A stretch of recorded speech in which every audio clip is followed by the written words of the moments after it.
Bismillahirrahmanirrahim. Assalamu alaikum students. My name is Imran Ahmed and I am your computer science teacher. Students, आज का जो हमारा lecture है और इनफैक्ट जो हमारा नेक्स्ट लेक्चर होगा, ये दोनों लेक्चर हमारी बुक का यूनिट नंबर 2 है, उसकी एक्सरसाइज से रिलेटेड है। तो स्टूडेंट्स आइए फिर आज का लेक्चर फॉर्मली स्टार्ट करते हैं। स्टूडेंट्स, जिस तरह मैंने आपको बताया कि हमारा यूनिट नंबर 2 की एक्सरसाइज का लेक्चर है, आज का लेक्चर और जो हमारा नेक्स्ट लेक्चर होगा वो दोनों लेक्चर्स हमारे जो है वो यूनिट नंबर 2 की जो एक्सरसाइजेज हैं उनसे रिलेटेड है। आज हम एक्सरसाइज 2.1 और 2.2 को देखेंगे और नेक्स्ट हमारा जो लेक्चर होगा उसमें हम फिर जो नेक्स्ट हमारी रिमेनिंग एक्सरसाइजेज है उसके बारे में बात करेंगे। तो स्टूडेंट्स सबसे पहले हम स्टार्ट करते हैं 2.1 को। 2.1 है हमारे पास मल्टीपल चॉइस क्वेश्चन, या इसको हम इन शॉर्ट MCQs का नाम भी देते हैं। स्टूडेंट्स इसके अंदर क्या होता है कि हमारे पास एक स्टेटमेंट गिवन होती है और हमें ऑप्शंस अवेलेबल होती है। हमने बेस्ट ऑप्शन जो है उस स्टेटमेंट के अगेंस्ट जो बेस्ट ऑप्शन होगी उसको हमने सिलेक्ट करना होता है। अब यहां पे एक बात याद रखने वाली है कि इसके अंदर आपके पास 4 ऑप्शंस अवेलेबल हैं। अब कंफ्यूज नहीं होना स्टूडेंट्स जब भी आपने बेस्ट ऑप्शन सिलेक्ट करनी है। सबसे पहले ये देखें कि आपको जो गिवन है एक्सप्रेशन मीन जो आपको क्वेश्चन गिवन है या स्टेटमेंट गिवन है, वो स्टेटमेंट आपको क्या बताने की कोशिश कर रही है। जब तक आप उसका एरिया आइडेंटिफाई नहीं करेंगे तब तक आप एग्जैक्ट आंसर जो है वो आइडेंटिफाई नहीं कर सकते। और एग्जैक्ट आंसर आइडेंटिफाई करने के लिए आपको बेसिक जो कॉन्सेप्ट हैं वो क्लियर होने चाहिए। तो पहला हमारे पास जो क्वेश्चन है that is expression a + b dot a + c is equal to which one. Students अगर आपको याद हो हमारे जो लेक्चर्स है उन लेक्चर्स में हमने लॉज के बारे में बात की थी, लॉज ऑफ बूलियन एक्सप्रेशंस की। तो इनफैक्ट यहां पे जो आपको क्वेश्चन दिया गया ये उन लॉज में से एक लॉ के बारे में कहा गया है कि ये किसके इक्वल होता है। अब फर्स्ट ऑप्शन है a + b डॉट c के, second option a dot b + a dot c के, third option is a dot b dot c के और fourth option is a + b + c के। अब स्टूडेंट्स आपने सबसे पहले ये आइडेंटिफाई करना है कि ये कौन सा लॉ है। हमने जो 4 लॉज पढ़े थे उनमें से ये कौन सा आपका लॉ है। तो स्टूडेंट्स अगर आप गौर से देखें तो a + b dot a + c जो आपका लॉ है ये इनफैक्ट हमने डिस्ट्रीब्यूटेड लॉ के अंदर ये चीज पढ़ी थी। अब इसका इक्विवेलेंट क्या था हमारे पास नंबर 1 के ऊपर a + b डॉट c। तो इनफैक्ट हमारे पास ये जो नंबर 1 के ऊपर आपके पास ऑप्शन मौजूद है ये ऑप्शन आपके पास जो डिस्ट्रीब्यूटेड लॉ के अंदर मौजूद थी। तो याद रखिएगा a + b dot c is equal to a + b dot a + c। तो ये आपका डिस्ट्रीब्यूटिव लॉ कहलाता है। तो इस केस में आपका जो आंसर होगा वो ऑप्शन नंबर 1 कहलाएगा। Second one, is it cold outside is dash. आपको एक प्रोपोजिशन दी गई है, मीन एक सेंटेंस गिवन है। आप पूछा कि ये सेंटेंस कौन सा सेंटेंस है, ये बूलियन प्रोपोजिशन है, ये कैटेगोरिकल प्रोपोजिशन है, मॉडल प्रोपोजिशन है या नन ऑफ अबव है। स्टूडेंट्स इसके अंदर अगर आप गौर से देखें तो आपने सिर्फ एक ही चीज के बारे में जो वो अपने लेक्चर्स के अंदर जो पढ़ा है दैट इज बूलियन प्रोपोजिशन। तो इसका मतलब है यहां तो ये आंसर आपका बूलियन प्रोपोजिशन होगा या नन ऑफ अबव होगा। अब देखते हैं कि बूलियन प्रोपोजिशन हम की डेफिनेशन हमने क्या पढ़ी थी। उसमें हमने ये देखा था कि अगर आपके पास रिजल्ट जो है वो ट्रू और फॉल्स में आ सकता है तो आप कह सकते हैं ये बूलियन प्रोपोजिशन है। इस केस में is it cold outside yes भी आंसर हो सकता है और नो भी हो सकता है। इसका ये मतलब है कि इस केस के अंदर आंसर आपका जो है वो ऑप्शन नंबर 1 होगा, मीन बूलियन प्रोपोजिशन। तो याद रखिएगा जिस प्रोपोजिशन या सेंटेंस का ट्रू और फॉल्स या यस और नो के आंसर आ सकता है वो आपकी बूलियन प्रोपोजिशन कहलाएगी। अब स्टूडेंट्स देखते हैं नंबर 3 के ऊपर कि हमारे पास थर्ड जो स्टेटमेंट कौन सी है और उसकी ऑप्शंस को हम कैसे सिलेक्ट करेंगे। So let's see. तो स्टूडेंट्स नंबर 3 के ऊपर हमारे पास है the order of application of 2 separate terms is not important in dash. Again students laws जो हमने पढ़े थे उन लॉज को माइंड में लेके आए और देखें कि किस लॉ की ये डेफिनेशन है। ये आपके एसोसिएटिव लॉ की डेफिनेशन है, कम्यूटेटिव की है, डिस्ट्रीब्यूटिव की है या आइडेंटिटी लॉ की डेफिनेशन है। तो डेफिनेशन को एक दफा फिर मैं रीड करता हूं ताकि आपको अंडरस्टैंड हो सके कि ये कौन सी आपकी जो किस लॉ की डेफिनेशन है। The order of application of 2 separate terms is not important in dash. Mean order of जो आपकी एप्लीकेशन है वो इंपॉर्टेंट नहीं होता। आप पहले भी लिख सकते हैं, आप बाद में भी लिख सकते हैं किसी भी एप्लीकेशन को। तो किस लॉ के अंदर ये ऑर्डर जो है वो इंपॉर्टेंट नहीं होता। तो स्टूडेंट्स आपको पता होना चाहिए कि आपका जो कम्यूटेटिव लॉ है उसके अंदर ये ऑर्डर इंपॉर्टेंट नहीं होता। और स्टूडेंट्स लॉस के बारे में आपको अच्छी तरह पता होना चाहिए। मैंने आपको जब लेक्चर हम दे रहे थे तब भी बताया था और डिटेल के साथ बताया था कि लॉस के बारे में आपके एग्जाम्स के अंदर क्वेश्चंस जरूर पूछे जाते हैं। तो लॉस के बारे में अपने कॉन्सेप्ट को अच्छी तरह क्लियर कीजिएगा। नंबर 4, नंबर 17 या 17 is equal to dash in binary system. आपको एक डेसिमल नंबर गिवन है, आपने उसको कन्वर्ट करना है बाइनरी के अंदर। स्टूडेंट्स, आपको कन्वर्जन आती है कि डेसिमल टू बाइनरी कन्वर्जन कैसे करते हैं। डेसिमल से आपने बाइनरी में कन्वर्ट करना हो या डेसिमल से आपने हेक्साडेसिमल के अंदर कन्वर्ट करना हो, स्टूडेंट्स आपको जो मेथड है वो सेम मेथड है, एक ही मेथड है, उसी मेथड के थ्रू आप ये दोनों काम कर सकते हैं। क्या मेथड है? आप 17 2 पे डिवाइड कर देते हैं 17 को, तो आपके पास रिजल्ट जो आएगा वो आप यहां से देख सकते हैं आपको कौन सा रिजल्ट आएगा। आप इसको करके देखिएगा, अगर आपके कागज और पेंसिल मौजूद है तो आप उसको यूज करें और करके देखें। 17 को डिवाइड करें 2 के ऊपर, तो आपका जो आंसर है वो 10001 आएगा। तो इस केस के अंदर आपका जो आंसर है ये ऑप्शन नंबर 3 आंसर होगा। लेकिन स्टूडेंट्स, आप इसको सॉल्व करके खुद से भी देखें ताकि आपको प्रूफ हो जाए कि आपका ये आंसर यही आता है या कोई और आंसर तो नहीं आता। तो याद रखिएगा, आपकी 17 जो बाइनरी के जो इक्वलेंट है वो 10001 के इक्वल है। Number 5, 1 petabyte is equal to dash. Students, petabyte आप याद करें किस हमने लेक्चर के अंदर ये बात की थी, जब हमने मेमोरी के साइज को मैयर किया था और हम देखा था कि बिट्स होती हैं, फिर बाइट होती है, फिर आपकी किलोबाइट होती है, फिर मेगाबाइट होती है, फिर गीगाबाइट होती है, और फिर आपके जो वो टेराबाइट होती है, उसके बाद आपके फिर पेटाबाइट्स होती है।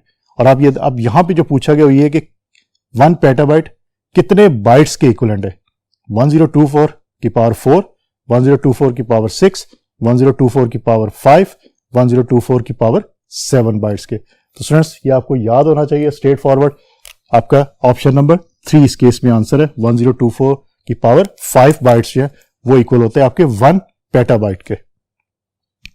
Number 6, hexadecimal system has total dash numbers. अब स्टूडेंट्स, यहां पे याद रखिएगा हेक्साडेसिमल्स जो आपके नंबर हैं उनके टोटल उसके अंदर कितने नंबर्स होते हैं। आया 0 है, 1 है, 2 है, 3 है, 14 है, 15 है, 16 है, 17, 20, कितने नंबर्स हैं? लेट्स सी कि हमारे पास ऑप्शंस क्या हैं। Number 1 17, number 2 16, number 3 18 and number 4 is 15।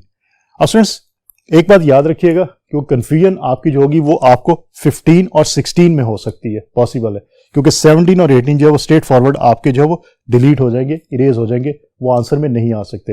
Hexadecimal में अब आपने ये सोचना है कि 15 नंबर होते हैं या 16 नंबर होते हैं।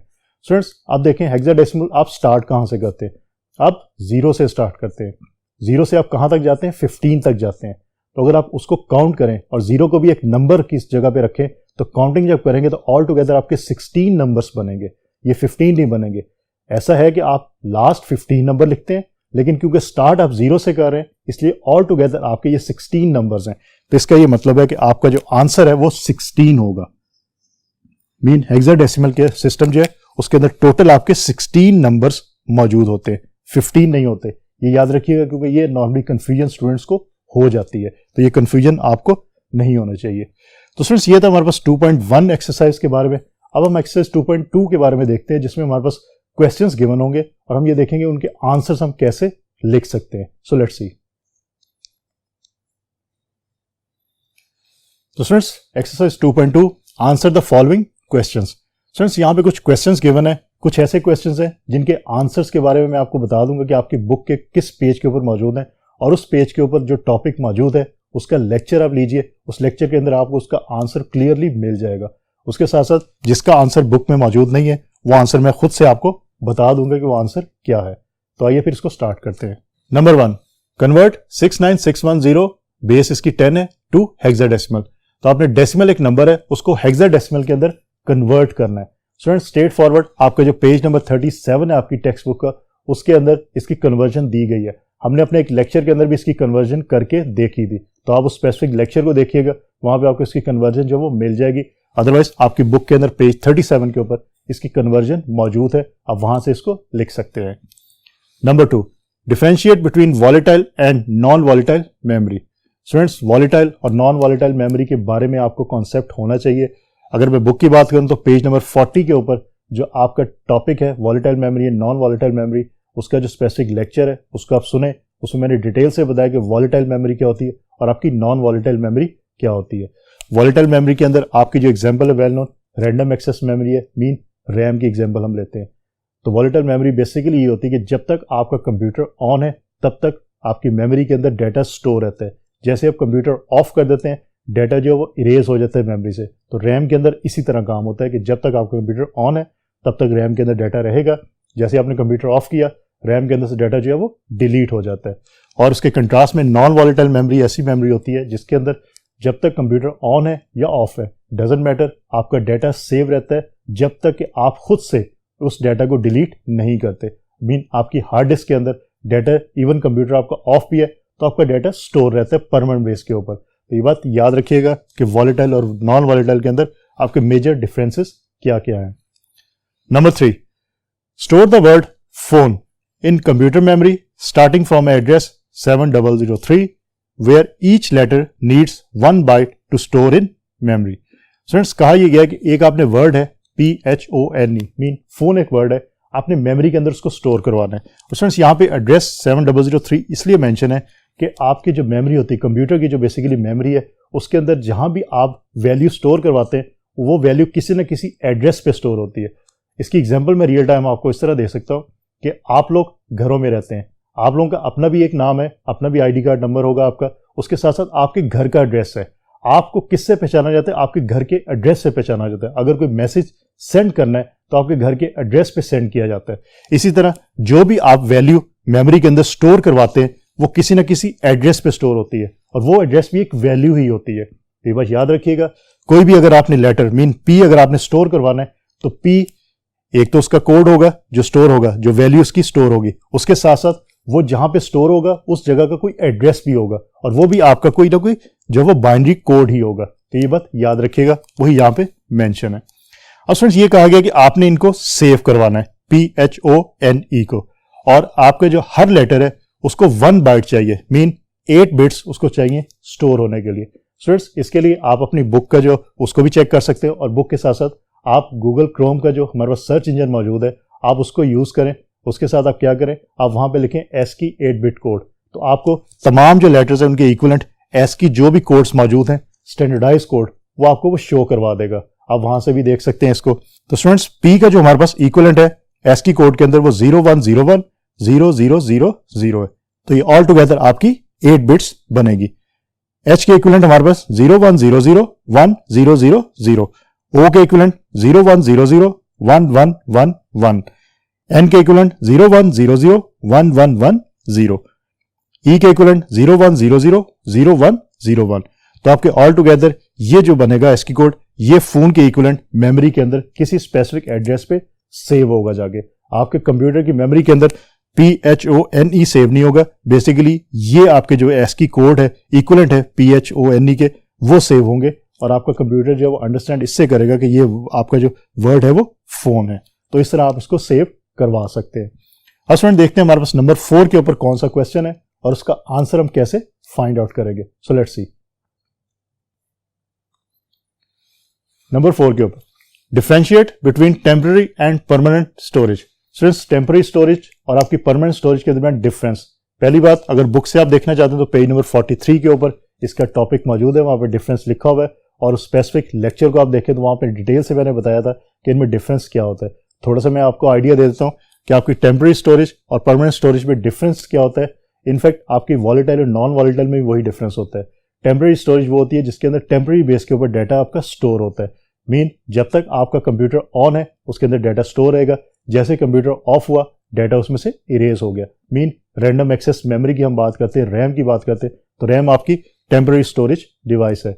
उसके बाद हम बात करते हैं परमानेंट स्टोरेज डिवाइस की, उसमें हार्ड डिस्क जो आपकी उसकी एग्जांपल आती है कि इवन आपका कंप्यूटर ऑफ भी होता है, आपका डाटा उस पर सेव रहता है, जब तक कि खुद यूजर डाटा डिलीट ना करे तब तक डाटा डिलीट नहीं होता। तो स्टूडेंट्स, इस तरह परमानेंट और टेम्पररी स्टोरेज डिवाइसेस के बारे में जो डिफरेंस है उसको फाइंड आउट कर सकते हैं।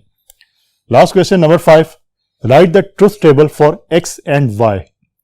अब स्टूडेंट्स, अगेन आपको लेक्चर्स के अंदर ट्रुथ टेबल्स के बारे में मैंने बहुत डिटेल के साथ बताया था और हमने ट्रुथ टेबल बना के भी देखे थे। तो आज इस क्वेश्चन का ट्रुथ टेबल बना के देखते हैं। इट्स वेरी वेरी इजी कि आपको X एंड Y का ट्रुथ टेबल जो है वो बनाना है। Where X is equal to it is sunny, Y is equal to today is Monday. अब इसका आंसर जो हम लिखेंगे उसमें मैंने यहाँ पे X, Y और X एंड Y। अब याद रखिएगा हमने जो फाइंड आउट करना है वो एंड फाइंड करना है। मीन हमने ऑपरेटर्स देखे थे 3 टाइप के, एक एंड ऑपरेटर, एक और ऑपरेटर और एक नॉट ऑपरेटर की हमने बात की थी। तो याद रखिएगा यहां पे आपसे एंड ऑपरेटर के बारे में पूछा गया। आप खुद से एक्स और भी बना के देखें, एक्स और वाई करके देखें, और आप जो है वो नॉट एक्स करके देखें, नॉट वाई करके देखें। ये खुद से आप प्रैक्टिस करके देखें, क्योंकि एग्जाम्स में कुछ भी पूछा जा सकता है। तो स्टूडेंट्स यहां पे हम इसको फिल आउट करते हैं। सबसे पहले हम जो है वो कॉम्बिनेशंस बनाते हैं ट्रू और फॉल्स के। तो स्टूडेंट्स आपका जो कॉम्बिनेशन बनेगा बेसिकली वो एक्स अगर ट्रू है तो उसके बाद मैं बात करता हूं कि आपका जो दिस इज ऑल्सो ट्रू, उसके बाद मैं कहता हूं this is true, this is false. अगर मैं कहता हूं कि एक्स आपका फॉल्स है तो वाई आपका ट्रू है, और एक केस हमारे पास ये होगा कि दोनों आपकी जो है कंडीशंस वो फॉल्स होंगी। अब स्टूडेंट्स आप यहां पे देख सकते हैं ये कॉम्बिनेशंस आपके 4 कॉम्बिनेशन बन गए। मीन दोनों कंडीशंस ट्रू हैं, एक ट्रू है एक फॉल्स है। इसके अंदर फिर एक्स फॉल्स है और वाई ट्रू है, और देन दोनों कंडीशंस आपकी फॉल्स है। तो ये आपके 4 कॉम्बिनेशंस बन सकते हैं। अब हमने इसका एक्स एंड वाई फाइंड करना है। और स्टूडेंट्स एक्स एंड वाई के लिए उसका जो बेसिक रूल है वो आपको याद होना चाहिए कि वो क्या रूल था। X and Y, X and Y mean it is sunny and today is Monday. इसका मतलब है कि दोनों आपकी कंडीशन ट्रू जब होंगी तभी आपका रिजल्ट जो है वो ट्रू हो सकता है, अदरवाइज आपका रिजल्ट जो है वो फॉल्स होगा। क्योंकि और के केस में ये होता था कि इवन आपकी एक भी जो कंडीशन है वो ट्रू हो जाती है तो आप जो है वो ट्रू लिख देते थे रिजल्ट के अंदर, लेकिन एंड के केस में आपके सिर्फ और सिर्फ तभी ट्रू का रिजल्ट आएगा जब आपकी एक्स और वाई मीन दोनों कंडीशंस आपकी ट्रू होंगी तब। तो इस केस के अंदर एक्स और वाई ट्रू ट्रू का मतलब है कि it is sunny and today is आपका मंडे। तो इस केस में आपका जो आंसर है दैट इज ट्रू आएगा, क्योंकि दोनों कंडीशंस आपकी ट्रू है। नेक्स्ट में एक्स ट्रू है mean it is sunny, and आपके वाई जो है वो फॉल्स है, so it is sunny and today is not Monday आ गया। तो इसका मतलब है कि एक कंडीशन आपकी जो फॉल्स हो गई। तो इस केस में आपका जो रिजल्ट है that is false, F. Next one, अब आपकी जो एक्स है वो फॉल्स है। It is not sunny and today is Monday, it is not sunny and today is Monday. इसमें भी आपकी एक फॉल्स हो गई, तो इसका मतलब है कि आपका रिजल्ट जो है वो फॉल्स आएगा। लास्ट वन, दोनों आपकी फॉल्स है। It is not sunny and today is not Monday, तो इसका मतलब है कि आपका रिजल्ट स्ट्रेट फॉरवर्ड में भी फॉल्स आएगा। तो स्टूडेंट्स याद रखिएगा एंड के केस में अंदर क्या होता है कि आपकी दोनों कंडीशंस ट्रू होनी जरूरी है। एक्स एंड वाई ट्रू होना जरूरी है, तभी आपके रिजल्ट में ट्रू आएगा, अदरवाइज एक भी फॉल्स होता है तो आपका रिजल्ट जो है वो फॉल्स में आता है। लेकिन इसके कंट्रास्ट में अगर हम और की बात करते हैं कि एक्स और वाई करना हो तो उसके अंदर आपकी कोई एक कंडीशन भी ट्रू हो जाती है, तो आप क्या करते हैं, आप उसको ट्रू लिख सकते हैं। उस केस के अंदर मैं आपको बता देता हूं कि ट्रू ट्रू यहां ट्रू होगा, ट्रू फॉल्स यहां भी ट्रू होगा, इधर भी ट्रू आएगा, और फॉल्स फॉल्स में एफ आ जाएगा। ये और के केस में ऐसा होगा, लेकिन हमें क्वेश्चन के अंदर सिर्फ एंड का पूछा गया तो मैंने यहां पे आपको एंड का जो टेबल है वो बना दिया। तो इसको आप अच्छी तरह याद रखिएगा। तो स्टूडेंट्स बेसिकली आज का जो हमारा लेक्चर था उसमें हमने कुछ एक्सरसाइजेस देखी। सबसे पहले हम देखा कि हमारे पास अगर ऐसी स्टेटमेंट गिवन है और उस स्टेटमेंट के इक्विवेलेंट हमारे पास डिफरेंट ऑप्शंस अवेलेबल हैं, तो हमने बेस्ट ऑप्शन कैसे सिलेक्ट करनी है। उसके बाद स्टूडेंट्स हमने ये देखा कि हमारे पास अगर कुछ क्वेश्चंस हमें गिवन हो और हमने उसके आंसर फाइंड आउट करने हो, तो मैंने आपको आंसर्स के लिए रेफरेंस भी बता दिया कि बुक के अंदर कहाँ मौजूद है। उसके साथ साथ आप जहाँ पे बुक के अंदर वो स्पेसिफिक टॉपिक मौजूद है, उस टॉपिक से रिलेटेड जो भी लेक्चर है हमारा, उस लेक्चर को देखिएगा तो आपको आंसर जो है वो क्लियर हो जाएगा। उसके अलावा कुछ आंसर्स ऐसे थे जो बुक में मौजूद नहीं है, वो मैंने आपको यहाँ पे सॉल्व करके दे दिए, तो इनको अच्छी तरह समझिएगा। स्टूडेंट्स हमारा जो नेक्स्ट लेक्चर है वो भी एक्सरसाइज से रिलेटेड होगा, जिसमें फिल इन द ब्लैंक्स करेंगे और कुछ कन्वर्जन्स करके देखेंगे। सो इंशाल्लाह आप इंशाल्लाह अगली दफा नए लेक्चर के साथ फिर दोबारा मुलाकात होगी। तब तक के लिए अल्लाह हाफिज।